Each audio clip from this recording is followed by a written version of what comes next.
வணக்கம். தந்தையின் பாட்காஸ்ட் செய்திகளை வாசிப்பது விக்னேஷன். முதலில் தலைப்புச் செய்திகள். தமிழ்நாட்டிற்கு தண்ணீர் தர மறுக்கும் கர்நாடக அரசின் அறிவிப்புக்கு முதலமைச்சர் மு.க.ஸ்டாலின் கண்டனம். காவிரி விவகாரம் தொடர்பாக இன்று நடைபெறும் ஆலோசனைக் கூட்டத்தில் பங்கேற்க சட்டப்பேரவை கட்சி தலைவர்களுக்கு அழைப்பு. தமிழகத்தில் மின்கட்டணம் 4.83% உயர்த்தப்பட்டுள்ளதாக மின்சார ஒழுங்குமுறை ஆணையம் அறிவிப்பு. மின்கட்டண உயர்வுக்கு எடப்பாடி பழனிசாமி, அன்புமணி ராமதாஸ் உள்ளிட்ட எதிர்க்கட்சி தலைவர்கள் கண்டனம். தமிழகத்தில் அரசு உதவி பெறும் தொடக்கப் பள்ளிகளுக்கும் காலை உணவு வழங்கும் திட்டம் விரிவாக்கம். திருவள்ளூர் மாவட்டம் கீழச்சேரி கிராமத்தில் தொடங்கி வைத்து மாணவ மாணவிகளுடன் உணவருந்தினார் முதலமைச்சர் ஸ்டாலின். திருப்பூர் மாவட்டம் பல்லடம் அருகே தங்கை மற்றும் தோழியுடன் காணாமல் போன 10ஆம் வகுப்பு மாணவி. பெற்றோர் அளித்த புகாரின் பேரில் மாணவி எழுதி வைத்த கடிதத்தை கைப்பற்றி போலீசார் தீவிர விசாரணை. இஸ்ரேல் ராணுவத்தின் தாக்குதலால் பாதிக்கப்பட்டு அகதிகளாக தவிக்கும் பாலஸ்தீனிய மக்களுக்கு நிதி உதவி. இந்தியா சார்பில் முதற்கட்டமாக $2.5 மில்லியன் அளித்துள்ளதாக மத்திய அரசு அறிவிப்பு. அமெரிக்க முன்னாள் அதிபர் டொனால்ட் ட்ரம்ப் மீது துப்பாக்கியால் சுட்ட நபரின் வீட்டில் புலனாய்வு அமைப்பினர் அதிரடி ஆய்வு. துப்பாக்கிச் சூட்டிற்கான காரணம் இதுவரை கண்டறியப்படவில்லை என்று வெள்ளை மாளிகை நிர்வாகம் விளக்கம். கோவையில் நேற்று நடைபெற்ற டிஎன்பிஎல் கிரிக்கெட் தொடரின் 14வது லீக் போட்டி மழை குறுக்கிட்டதால் ரத்து. பங்கேற்ற மதுரை, நெல்லை அணிகளுக்கு தலா 1 புள்ளி வழங்கப்பட்டதாகவும் அறிவிப்பு. இனி விரிவான செய்திகள். தமிழகத்தில் வீடுகள் மற்றும் வணிக பயன்பாட்டிற்கான மின் கட்டணம் உயர்த்தப்பட்டுள்ளது. வீடுகளில் 400 யூனிட் வரை மின்சாரம் பயன்படுத்துபவர்களுக்கு யூனிட் ஒன்றுக்கு $4.60 பெறப்பட்டு வந்த நிலையில் இனி $4.80 உயர்த்தப்பட்டுள்ளதாக தமிழ்நாடு மின்சார வாரிய ஒழுங்குமுறை ஆணையம் வெளியிட்டுள்ள அறிவிப்பில் தெரிவிக்கப்பட்டுள்ளது. 401 யூனிட் முதல் 500 யூனிட் வரை பயன்படுத்துபவர்களுக்கு ஏற்கனவே யூனிட் ஒன்றுக்கு $6.15 பெறப்பட்டு வந்த நிலையில் தற்போது $6.45 உயர்த்தப்பட்டுள்ளதாக தெரிவிக்கப்பட்டுள்ளது. 501 யூனிட் முதல் 600 யூனிட் வரை ஏற்கனவே $8.15 பெறப்பட்டு வந்த நிலையில் தற்போது $8.55 உயர்த்தப்பட்டுள்ளதாகவும் 601 யூனிட் முதல் 800 யூனிட் வரை யூனிட் ஒன்றுக்கு $9.20 பெறப்பட்டு வந்த நிலையில் $9.65 உயர்த்தப்பட்டுள்ளதாக குறிப்பிடப்பட்டுள்ளது. இதேபோல 801 யூனிட் முதல் 1000 யூனிட்டுக்கு மேல் பயன்படுத்துபவர்களுக்கும் வணிக பயன்பாட்டிற்கும் மின் கட்டணம் உயர்த்தப்பட்டுள்ளதாகவும் இந்த கட்டண உயர்வு ஜூலை 1ஆம் தேதி முதல் கணக்கிடப்பட உள்ளதாகவும் தெரிவிக்கப்பட்டுள்ளது. இதனிடையே அதிகரித்து வரும் நிதி இழப்பை ஈடு செய்ய மின் கட்டணத்தை உயர்த்த வேண்டிய நிர்பந்தம் ஏற்பட்டுள்ளதாகவும் மின் கட்டண திருத்தம் 2024 1 கோடி நுகர்வோருக்கு மின் கட்டண உயர்வு இல்லை எனவும் தெரிவிக்கப்பட்டுள்ளது. தமிழ்நாட்டில் மின் கட்டணத்தை மீண்டும் உயர்த்தியுள்ள தமிழக அரசுக்கு எதிர்க்கட்சித் தலைவர் எடப்பாடி பழனிசாமி கடும் கண்டனம் தெரிவித்துள்ளார். இது தொடர்பாக எக்ஸ் தளத்தில் பதிவிட்டுள்ள எடப்பாடி பழனிசாமி, நாடாளுமன்ற தேர்தலும் விக்கிரவாண்டி இடைத்தேர்தலும் ஓயட்டும் என்று காத்திருந்து தமிழ்நாட்டு மக்களுக்கு பேரதிர்ச்சியை முதல்வர் பரிசீலித்திருப்பதாக விமர்சித்துள்ளார். இதேபோல மின்கட்டண உயர்வு மூலம் திமுக அரசு தமிழக மக்களின் முதுகில் குத்திவிட்டதாக பாமக தலைவர் அன்புமணி ராமதாஸ் விமர்சித்துள்ளார். கர்நாடக அணைகளில் இருந்து தமிழ்நாட்டிற்கு தண்ணீர் அளிக்க முடியாது என கர்நாடக அரசு தெரிவித்திருப்பதற்கு முதலமைச்சர் மு.க.ஸ்டாலின் கண்டனம் தெரிவித்துள்ளார். தமிழக விவசாயிகளின் நலனை பாதிக்கக்கூடிய இத்தகைய செயல்களை தமிழ்நாடு அரசு ஒருபோதும் ஏற்றுக்கொள்ளாது என்றும் முதலமைச்சர் ஸ்டாலின் குறிப்பிட்டுள்ளார். இந்நிலையில் காவிரி நீரை பெறுவதற்கு தேவையான நடவடிக்கைகளை மேற்கொள்வது குறித்து ஆலோசிக்க நீர்வளத்துறை அமைச்சர் துரைமுருகன் தலைமையில் இன்று அனைத்து சட்டமன்ற கட்சி தலைவர்களின் கூட்டத்தை சென்னை தலைமைச் செயலகத்தில் கூட்டிட முதலமைச்சர் ஸ்டாலின் ஆணையிட்டுள்ளார். தமிழகத்திற்கு உரிய நீரை கர்நாடகம் வழங்க மறுத்து வரும் நிலையில் முதல்வருடன் கலந்தாலோசித்து அடுத்த கட்ட நடவடிக்கை குறித்து முடிவெடுக்கப்படும் என நீர்வளத்துறை அமைச்சர் துரைமுருகன் கூறியுள்ளார். காவிரி நீர் பிரச்சினையில் கர்நாடக அரசின் நிலைப்பாடு அதிர்ச்சி அளிக்கிறது என்றும் கண்டனத்திற்குரியது என்றும் விடுதலை சிறுத்தைகள் கட்சித் தலைவர் திருமாவளவன் தெரிவித்துள்ளார். இதனிடையே கர்நாடகாவில் இருந்து தமிழகத்திற்கு உரிய நீரை பெற்றுத் தருவது முதல்வர் ஸ்டாலினின் தலையாய கடமை என அமமுக பொதுச் செயலாளர் டிடிவி தினகரன் தெரிவித்துள்ளார். நீலகிரி மாவட்டத்தில் கூடலூர், நடுவட்டம், தேவாலா, பந்தலூர், சேரம்பாடி, முதுமலை, நாடுகாணி உள்ளிட்ட பகுதிகளில் காற்றுடன் கூடிய கனமழை பெய்தது.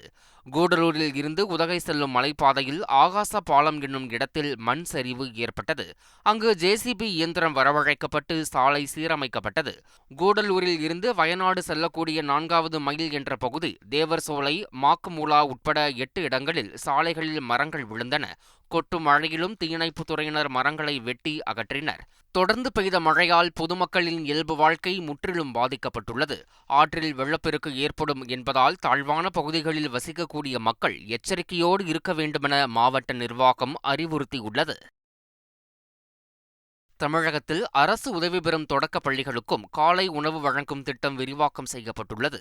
திருவள்ளூர் மாவட்டம் கடம்பத்தூர் ஒன்றியம் கீழச்சேரி கிராமத்தில் உள்ள புனித அன்னாள் பள்ளியில் நடைபெற்ற விழாவில் காலை உணவு விரிவாக்க திட்டத்தை முதலமைச்சர் ஸ்டாலின் தொடங்கி வைத்து மாணவ மாணவிகளுடன் அமர்ந்து உணவருந்தினார். இதன் மூலம் 3995 அரசு உதவி பெறும் தொடக்கப் பள்ளியில் பயிலும் 2.23 லட்சம் மாணவ மாணவிகள் பயனடைவார்கள் என்றும் தெரிவிக்கப்பட்டுள்ளது.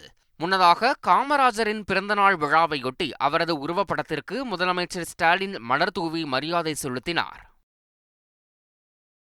புதுச்சேரியில் உள்ள அரசு பள்ளிகளில் மாலை சிற்றுண்டியாக வாரத்தில் 2 நாட்கள் மட்டுமே வழங்கப்பட்டு வரும் சிறுதானிய பிஸ்கட்டுகள் இனி வாரத்தில் 5 நாட்கள் வழங்கப்படும் என முதலமைச்சர் ரங்கசாமி அறிவித்துள்ளார். பள்ளிக்கல்வித்துறை சார்பில் கதிர்காமம் அரசு பெண்கள் மேல்நிலைப் பள்ளியில் மாணவர் தினம் கொண்டாடப்பட்டது. இதில் கலந்து கொண்ட முதலமைச்சர் ரங்கசாமி இந்த அறிவிப்பை வெளியிட்டுள்ளார். சென்னை ராணிமேரி அரசு கலைக்கல்லூரியின் 110வது ஆண்டு விழா விமரிசையாக கொண்டாடப்பட்டது.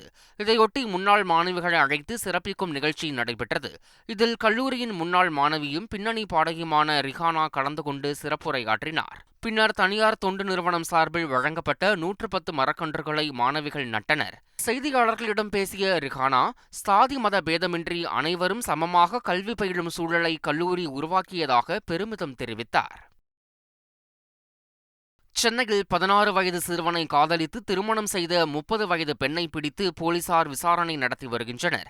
சென்னை விருகம்பாக்கத்தில் உள்ள துணிக்கடையில் பணியாற்றி வந்த 16 வயது சிறுவனுக்கும் அதே கடையில் பணியாற்றி வந்த 30 வயதான மணதேவி என்பவருக்கும் இடையே காதல் மலர்ந்துள்ளது. இந்த விவகாரம் தெரிய வந்ததும் சிறுவனின் பெற்றோர் கடுமையாக எதிர்ப்பு தெரிவித்துள்ளனர். இந்நிலையில் சிறுவனும் அந்த பெண்ணும் வடபழனி கோயிலில் திருமணம் செய்துவிட்டு வெளியூர் செல்ல கிளாம்பாக்கம் சென்றுள்ளனர். பெற்றோர் இருவரையும் கையும் களவுமாக பிடித்து போலீசாருக்கு தகவல் தெரிவித்துள்ளனர். வனதேவியை காப்பகத்தில் தங்க வைத்து போலீசார் அவரிடம் விசாரணை மேற்கொண்டு வருகின்றனர். பொள்ளாச்சி அருகே மழைவாழ் மக்கள் குடியிருப்புகள் கட்ட அஸ்திவார பணிகளுக்கு தரமற்ற கலவை பயன்படுத்துவதாக பழங்குடியின மக்கள் புகார் தெரிவித்துள்ளனர். வேட்டைக்காரன் புதூரில் பழங்குடியினர் மேம்பாட்டு திட்டத்தில் 25 குடியிருப்புகள் கட்டுவதற்கு கட்டுமான பணி தொடங்கியுள்ளது. அங்கு அஸ்திவாரம் அமைக்க சிமெண்ட் கலவைக்கு பதிலாக தரமற்ற கலவை பயன்படுத்துவதாக மலைவாழ் மக்கள் சாராட்சியரை சந்தித்து புகார் மனு அளித்தனர். திருப்பூர் மாவட்டம் பல்லடம் அருகே தனது தங்கை மற்றும் தோழியுடன் காணாமல் போன 10ஆம் வகுப்பு மாணவியை போலீசார் தேடி வருகின்றனர். சாமலாபுரம் பகுதியைச் சேர்ந்த ராமசாமி என்பவரின் மகளான தரணி தேவியும் அவரது தங்கையான மோகன பிரியாவையும் பெருமாள் என்பவரின் 8ஆம் வகுப்பு படிக்கும் மகளான கௌசல்யாவையும் காணவில்லை என பெற்றோர் அளித்த புகாரின் பேரில் போலீசார் விசாரணை நடத்தி வருகின்றனர். தரணி தேவி சென்னைக்கு செல்வதாகவும் யாரும் தேட வேண்டாம் என்று கடிதம் எழுதி வைத்துவிட்டு சென்ற நிலையில் காணாமல் போன 3 மாணவிகளையும் போலீசார் தீவிரமாக தேடி வருகின்றனர். செங்கல்பட்டு மாவட்டம் மாமல்லபுரம் அருகே அம்மன் கோயிலை நிர்வகிப்பதில் ஏற்பட்ட பிரச்சினையால் தேவநேரி கிராமத்தைச் சேர்ந்த கேசவன் என்ற சிற்பி வீட்டில் தூக்கிட்டு தற்கொலை செய்து கொண்டார். தற்கொலைக்கு காரணமான நபர்கள் குறித்து வாட்ஸ்அப் மற்றும் முகநூலில் கேசவன் பகிர்ந்துள்ளார். இந்நிலையில் குற்றவாளிகளை கைது செய்ய கோரி கேசவனின் உறவினர்கள் மற்றும் தேவநேரி கிராம மக்கள் சாலை மறியலில் ஈடுபட்டனர். போலீசார் பேச்சுவார்த்தைக்கு பின் அனைவரும் கலைந்து சென்றனர். இவ்வழக்கில் தொடர்புடைய ஒருவரை கைது செய்த போலீசார் மேலும் 5 பேரை தேடி வருகின்றனர். திருவண்ணாமலை மாவட்டம் போலூரை அடுத்த அத்திமூர் கிராமத்தில் திருவிழாவிற்காக பாலத்தில் ஏராளமான பெண்கள் கூடியிருந்தனர். அப்போது கூட்டத்திற்குள் டிராக்டர் புகுந்து செம்பருத்தி என்ற பெண் உயிரிழந்தார். அவருக்கு 3 சின்னஞ்சிறு குழந்தைகள் உள்ளதால் குடும்பத்தினருக்கு உரிய நிவாரணம் வழங்க கோரி உறவினர்கள் சாலை மறியலில் ஈடுபட்டனர். இதனால் போலூர் ஜமுனாமுத்தூர் சாலையில் சுமார் 3 மணி நேரம் போக்குவரத்து பாதிக்கப்பட்டது. வட்டாட்சியரின் பேச்சுவார்த்தைக்கு பின் போராட்டம் கைவிடப்பட்டது. கேரள மாநிலம் கண்ணூரில் பெட்ரோல் பங்க் ஊழியரை காரின் முன்பக்கத்தில் இழுத்துச் சென்ற காவல் உதவி ஆய்வாளர் கைது செய்யப்பட்டுள்ளார். காருக்கு பெட்ரோல் நிரப்பிவிட்டு காவல் உதவி ஆய்வாளர் குறைவாக பணம் கொடுத்ததால் அவரை தடுத்த பெட்ரோல் பங்க் ஊழியரை காரின் முன்பக்கத்தில் 1/2 கிலோமீட்டர் தூரம் இழுத்துச் சென்றுள்ளார். இந்த சம்பவம் தொடர்பாக கைது செய்யப்பட்ட காவல் உதவி ஆய்வாளர் சந்தோஷ்குமார் 14 நாள் நீதிமன்ற காவலில் வைக்கப்பட்டுள்ளார். இஸ்ரேல் போரால் பாதிக்கப்பட்டுள்ள பாலஸ்தீனிய மக்களுக்கு உதவும் வகையில் இந்தியா $2.5 மில்லியன் அமெரிக்க நிதியுதவியாக அளித்துள்ளது. இஸ்ரேல் காசா இடையே நடைபெற்று வரும் போரால் பாலஸ்தீனிய மக்கள் கொடுமையாக பாதிக்கப்பட்டுள்ளனர். இஸ்ரேல் ராணுவ தாக்குதலில் இதுவரை 38,000 பேர் உயிரிழந்துள்ள நிலையில் எஞ்சிய பாலஸ்தீன மக்கள் உடைமைகளை இழந்து அகதிகளாக வசித்து வருகின்றனர். அவர்களுக்கு பல்வேறு நாடுகளும் உதவி வருகின்றன. இந்நிலையில் பாலஸ்தீனிய மக்களுக்கு உதவும் வகையில் இந்த ஆண்டு இந்தியா $5 மில்லியன் அமெரிக்க நிதியுதவி வழங்க உள்ளது. இதையொட்டி தற்போது முதற்கட்டமாக $2.5 மில்லியன் அமெரிக்க நிதியுதவியாக அளிக்கப்பட்டுள்ளதாக மத்திய அரசு தெரிவித்துள்ளது. அமெரிக்க முன்னாள் அதிபர் டொனால்டு டிரம்ப் மீது துப்பாக்கியால் சுட்ட நபரின் வீட்டில் புலனாய்வு அமைப்பினர் அதிரடி ஆய்வு மேற்கொண்டனர். பென்சில்வேனியா மாகாணத்தில் உள்ள பட்லர் நகரில் நடைபெற்ற ஆதரவாளர்கள் கூட்டத்தில் பேசியபோது டிரம்பை நோக்கி துப்பாக்கியால் சுட்ட தோமஸ் மேத்யூ குரூக்ஸ் என்ற நபரை பாதுகாப்பு படையினர் சுட்டுக் கொன்றனர். 20 வயதான அந்த நபரின் இளம் வயது புகைப்படம் வெளியிடப்பட்ட நிலையில் தீவிர விசாரணை நடத்த அமெரிக்க அதிபர் ஜோ பைடன் உத்தரவிட்டுள்ளார். இதனிடையே டிரம்ப் மீது துப்பாக்கிச்சூடு நடத்தப்பட்டதற்கான காரணம் இதுவரை கண்டறியப்படவில்லை என்று வெள்ளை மாளிகை நிர்வாகம் தெரிவித்துள்ளது. அமெரிக்க துணை அதிபர் வேட்பாளராக குடியரசுக் கட்சி சார்பில் JD வான்சி அறிவிக்கப்பட்டுள்ளார். வரும் நவம்பர் மாதம் அமெரிக்க அதிபர் தேர்தல் நடைபெற உள்ளது. ஜனநாயக கட்சி வேட்பாளராக தற்போதைய அதிபர் ஜோ பைடன் மீண்டும் போட்டியிடும் நிலையில் துணை அதிபர் வேட்பாளராக கமலா ஹாரிஸ் ஏற்கனவே அறிவிக்கப்பட்டுள்ளார். இந்நிலையில் குடியரசுக் கட்சியின் வேட்பாளராக போட்டியிடும் முன்னாள் அதிபர் டிரம்ப் துணை அதிபர் வேட்பாளராக ஒஹியோ மாகாண செனட்டர் JD வான்சியை அறிவித்துள்ளார். அவரது மனைவி இந்திய வம்சாவளியைச் சேர்ந்தவர் என்பது குறிப்பிடத்தக்கது. பிரான்ஸ் நாட்டில் தேசிய தின கொண்டாட்டத்தையொட்டி தலைநகர் பாரிஸில் உள்ள டிஸ்னிலாண்டில் வண்ணமயமான வான வேடிக்கை நிகழ்த்தப்பட்டது. 1500க்கும் மேற்பட்ட ட்ரோன்களை பறக்கவிட்டு வானில் டிஸ்னி கதாபாத்திரங்கள் உருவாக்கப்பட்டன. இரவில் நிகழ்த்தப்பட்ட இந்த வான வேடிக்கையை ஆயிரக்கணக்கான மக்கள் பிரமிப்புடன் கண்டு களித்தனர். பாலிவுட் முன்னணி நடிகர் அக்ஷய் குமாருக்கு கொரோனா பாதிப்பு இல்லை என்று மருத்துவ பரிசோதனை முடிவில் தெரிய வந்துள்ளது. கடந்த சில நாட்களுக்கு முன்பு உடல்நலம் பாதிப்பு காரணமாக மருத்துவ பரிசோதனை மேற்கொண்ட அக்ஷய் குமாருக்கு கொரோனா பாதிப்பு இருப்பதாகவும் இதையடுத்து அக்ஷய் குமார் தன்னை தனிமைப்படுத்திக் கொண்டதாகவும் கூறப்பட்டது. இந்நிலையில் அக்ஷய் குமாருக்கு கொரோனா பாதிப்பு இல்லை என்று தற்போது மருத்துவ பரிசோதனை முடிவில் தெரிய வந்துள்ளது. இதையடுத்து அக்ஷய் குமார் தனது மனைவி ட்விங்கிள் கண்ணாவுடன் தொழிலதிபர் அம்பானியின் மகன் திருமண வரவேற்பு நிகழ்ச்சியில் கலந்து கொண்டதாக புகைப்படங்கள் வெளியாகியுள்ளன. TNPL தொடரின் மதுரை நெல்லை இடையேயான போட்டி மழை குறுக்கிட்டதால் ரத்து செய்யப்பட்டது. கோவையில் நேற்று நடைபெற்ற 14வது லீக் போட்டியில் மதுரை பேந்தர்ஸ் அணியும் நெல்லை ராயல் கிங்ஸ் அணியும் மோதின.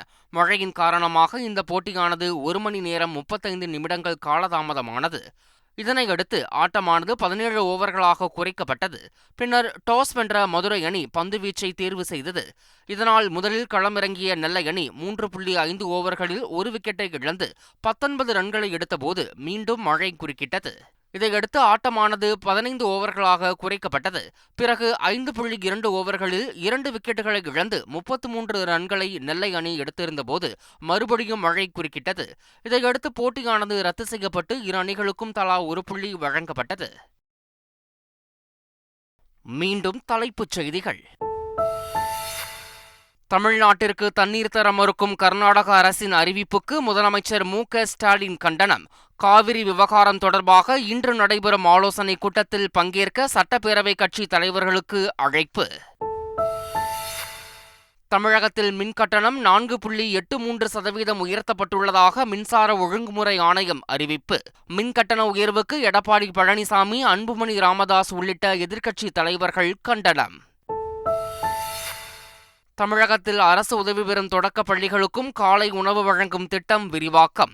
திருவள்ளூர் மாவட்டம் கீழச்சேரி கிராமத்தில் தொடங்கி வைத்து மாணவ மாணவிகளுடன் உணவருந்தினார் முதலமைச்சர் ஸ்டாலின். திருப்பூர் மாவட்டம் பல்லடம் அருகே தங்கை மற்றும் தோழியுடன் காணாமல் போன 10ஆம் வகுப்பு மாணவி. பெற்றோர் அளித்த புகாரின் பேரில் மாணவி எழுதி வைத்த கடிதத்தை கைப்பற்றி போலீசார் தீவிர விசாரணை. இஸ்ரேல் ராணுவத்தின் தாக்குதலால் பாதிக்கப்பட்டு அகதிகளாக தவிக்கும் பாலஸ்தீனிய மக்களுக்கு நிதி உதவி. இந்தியா சார்பில் முதற்கட்டமாக 2.5 மில்லியன் அமெரிக்க டாலரை அளித்துள்ளதாக மத்திய அரசு அறிவிப்பு. அமெரிக்க முன்னாள் அதிபர் டொனால்டு டிரம்ப் மீது துப்பாக்கியால் சுட்ட நபரின் வீட்டில் புலனாய்வு அமைப்பினர் அதிரடி ஆய்வு. துப்பாக்கிச் சூட்டிற்கான காரணம் இதுவரை கண்டறியப்படவில்லை என்று வெள்ளை மாளிகை நிர்வாகம் விளக்கம். கோவையில் நேற்று நடைபெற்ற டிஎன்பிஎல் கிரிக்கெட் தொடரின் 14வது லீக் போட்டி மழை குறுக்கிட்டதால் ரத்து. பங்கேற்ற மதுரை, நெல்லை அணிகளுக்கு தலா 1 புள்ளி வழங்கப்பட்டதாகவும் அறிவிப்பு. இத்துடன் தந்தியின் பாட்காஸ்ட் செய்திகள் நிறைவடைந்தன.